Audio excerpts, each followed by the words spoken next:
நதிநீர் ஒன்றும் வேண்டாம் இல்லை வேணும், நமக்கு வேண்டாம், அதுக்கு எந்த மாற்று கருத்துமே இல்லை. ஆனால் நம்ம தானை தலைவன் தங்க தலைவன் சூப்பர் டூப்பர் முதலமைச்சர் திரு விசய் அவர் என்ன தெரியுமா பேசினாரு?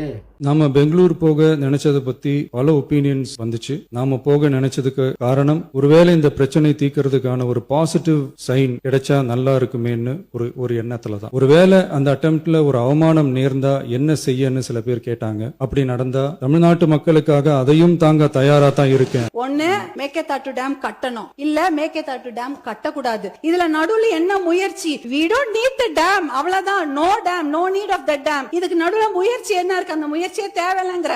நான் கர்நாடகா முதலமைச்சரை பார்க்கணும்னு நான் தான் முடிவு பண்ணேன். ஏன் முடிவு பண்றீங்க? ஊரே வேண்டான்னு ஒதுக்கி வச்சிருக்காங்க. நீங்க போய் நான் ஒருவாடி போய் என்ன போறியா? நீங்க ஒருவாட நான் மட்டும் உடனே கொடுத்துருவானா? அவன் தான் தெளிவா சொல்றானே கொடுக்க மாட்டேன்னு. பேசுறதுக்கு திராணி இருக்குதா? அவங்க பேசுறாங்களே, அவங்க உங்க அமைச்சர்களுக்கு பேசுறதுக்கு திராணி இருக்குதா? ஏன்னா பேசிட மாட்டீங்க. ஏன்னா பின்புலத்துல யாரு? அதனால நீங்கள் மட்டும் இல்லை, யாராலையும் நீங்கள் இன்னும் 5 வருஷம் ஆனாலும் சரி தமிழ்நாட்டு தலையெழுத்து நாசமாக போகுமே ஒழிய ஒரு இன்ச்சு கூட முன்னேறாது. உங்கள் பட்ஜெட்டில் எதுவுமே நீங்கள் அறிவிக்கலை. நீங்கள் தேர்தலில் அறிவிச்சிருக்கிறதுக்கு திட்டங்களுக்கு எதுவுமே நீங்கள் பண்ணலை, எதுவுமே அறிவிக்கலை. கேட்டால் அதுக்கு நிதி ஒதுக்கியிருக்கேன், இதுக்கு நிதி ஒதுக்கியிருக்கேன் அப்படி தான் சொல்கிறீங்களே ஒழிய தேவையில்லாமல் நீங்கள் அரசியல் பண்ணிக்கிட்டு இருக்கிறீங்க. ரீல்ஸ் ஆச்சு தான்.